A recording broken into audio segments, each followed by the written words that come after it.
નમસ્કાર દોસ્તો, હું ગોપાલ ઇટાલિયા.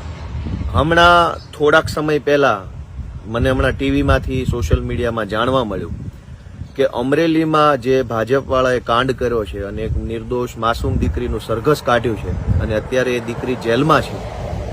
એ બાબતે ભાજપના ધારાસભ્ય કૌશિક વેકરિયા, ભાજપના ધારાસભ્ય રમેશભાઈ અને બીજા ઘણા બધા ભાજપના આગેવાનો અને સાથે અન્ય સામાજિક આગેવાનોએ અમરેલીમાં એક મીટિંગ કરી છે એવું મને ટીવીથી જાણવા મળ્યું છે. આ મીટિંગનો મુખ્ય ઉદ્દેશ એ છે કે હવે જે દીકરી જેલમાં છે એને કેવી રીતે જેલ મુક્ત કરાવી એની ઉપર ચર્ચા કરવા માટે મોટા મોટા ભાજપના નેતાઓ, ધારાસભ્યો ભેગા થયા છે. મારી એ બધા જ જે ભેગા થયેલા ધારાસભ્યો છે, ભાજપના નેતાઓ, એને વિનંતી છે. વાહ વાહ વાહ વાહ વાહ, બુદ્ધિ તો ભારતીય જનતા પાર્ટીના નેતાઓની હો યાર. નરેન્દ્ર મોદીને પણ આ લોકો સાઈડમાં મૂકી દે એવા તૈયાર થયા છે ભારતીય જનતા પાર્ટીના ધારાસભ્યો. આપણને એવું હતું કે દેશની અંદર સૌથી વધારેમાં વધારે ફાંકા ફોજદારી કરતા હોય, ખોટું બોલતા હોય, લોકોને મૂર્ખ બનાવતા હોય એવા ખાલી એક જ નેતા છે, નરેન્દ્ર મોદી.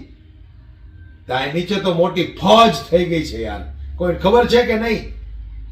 જે રીતે અમરેલીની અંદર એક દીકરીને અડધી રાતે ગિરફતાર કરી, ત્યાર પછી એમનું સરઘસ કાઢ્યું, એમને જેલના હવાલે કરી, ત્યાર પછી લોકોની અંદર જે રોષ ફાટી નીકળ્યો એ જોઈને ભારતીય જનતા પાર્ટીના નેતાઓએ, એમના ધારાસભ્યોએ અને સમાજના બે ચાર તૂટેલા ફૂટેલા આગેવાનોએ એક મીટિંગ કરી કે દીકરીના જામીન તો કરાવવા જ પડશે. વાહ રે મારા સમાજના આગેવાનો, વાહ! જોઈ લીધી તમારી મર્દાનગી. એટલે એ લોકોએ મીટિંગ કરીને એવું નક્કી કર્યું દીકરીના જામીન કરાવો જલ્દી, કોઈ પણ સંજોગે. અરે દીકરીને તો આજની જ કાલ જામીન મળી જાય. દીકરીએ થોડો કોઈ એવો ગુનો કર્યો છે? અહીંયા બળાત્કારીઓને જામીન મળી જતા હોય તો દીકરીને જામીન ન મળે? હે? ડ્રગ્સ વેચો વાળા, ખનીજ માફિયાઓ, બુટલેગરોને જામીન મળી જતા હોય એક દીમાં, તો આ દીકરીને મળવાના જ છે.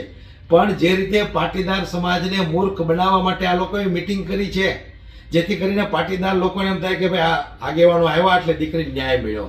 વારે મારા ભાજપિયાઓ! સ્વાભાવિક છે, પાટીદાર સમાજની દીકરી છે એટલે પાટીદાર સમાજના યુવકો ગુસ્સે થવાના જ છે.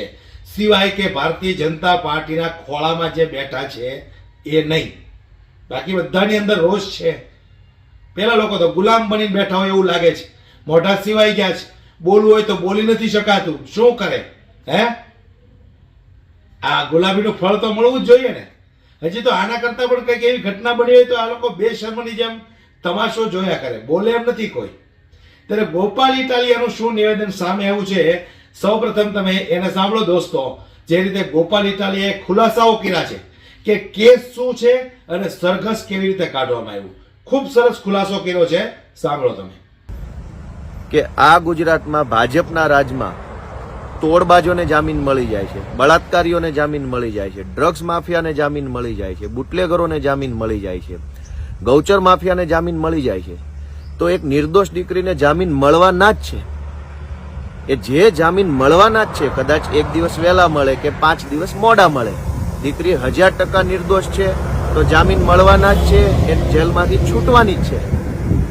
એટલે આવી મીટિંગો કરી સમાજની આંખમાં ધૂળ નાખવા અને સમાજને છેતરવા અને ભીનું સંકેલવાની કોશિશ કરવાના બદલે જે ભાજપના નેતાઓ મીટિંગ કરી રહ્યા છે, કૌશિક વેકરિયા અને બીજા ભાજપના નેતાઓ, એને ખરેખર જો પાટીદાર સમાજ પ્રત્યે ચિંતા હોય, દીકરીની આબરૂ ઉછાળે એના પ્રત્યે ચિંતા હોય, તો મીટિંગમાં તમે એવી ચર્ચા કરો કે અમરેલીના એસપીને શું સજા કરવી અને જે સરઘસ કાઢનાર જે કોઈ પીઆઈ પીએસઆઈ છે, તપાસ અધિકારી, એને શું સજા કરવી એની ચર્ચા કરો. ચર્ચાના અંતે નિર્ણય કરો અને એ નિર્ણય તમારી ભાજપની સરકારને, તમારા ગૃહમંત્રી, તમારા મુખ્યમંત્રી સુધી પહોંચાડો. સમાજની આંખમાં ક્યાં સુધી ધૂળ નાખશો? એક દીકરીની ઇજ્જત ઉછાળ્યા પછી તે તમને સહેજે લાજ શરમ જેવું છાંટો નથી કે જેલ મુક્ત કરાવવાની મીટિંગ? અને મીટિંગમાં કોઈ વકીલ તો છે નહીં.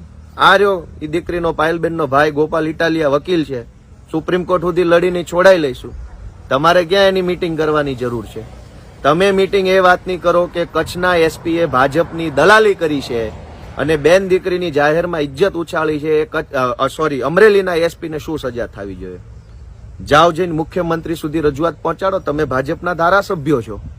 અમરેલી મીટિંગ કરી અને પાટીદાર સમાજને ગુમરાહ કરવાના બદલે સચિવાલયમાં મીટિંગ કરો, ગૃહ વિભાગમાં મીટિંગ કરો અને અમરેલીના એસપી અને અમરેલીના આઈઓ પીઆઈને તાત્કાલિક સસ્પેન્ડ કરાવડાવો ને એની ઉપર ઇન્કવાયરી બેસાવડાવો.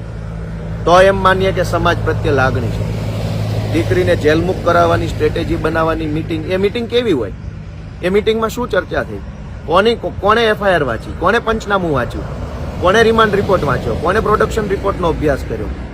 અને બધું કર્યા પછી શું થવાનું છે? એ વકીલોનો વિષય છે. વકીલો છોડાઈ લેશે. વકીલ બેઠા છે અહીંયા. જે કામ તમારું છે આગેવાન તરીકે તમારે શું કરવાનું છે કે જેણે ભાજપની દલાલી કરી છે અમરેલીના એસપીએ, એ એસપી ઉપર કાર્યવાહી કરાવડાવો. જાઓ સચિવાલયમાં, તમારું ચાલતું હોય તો ત્યાં જઈને કહો.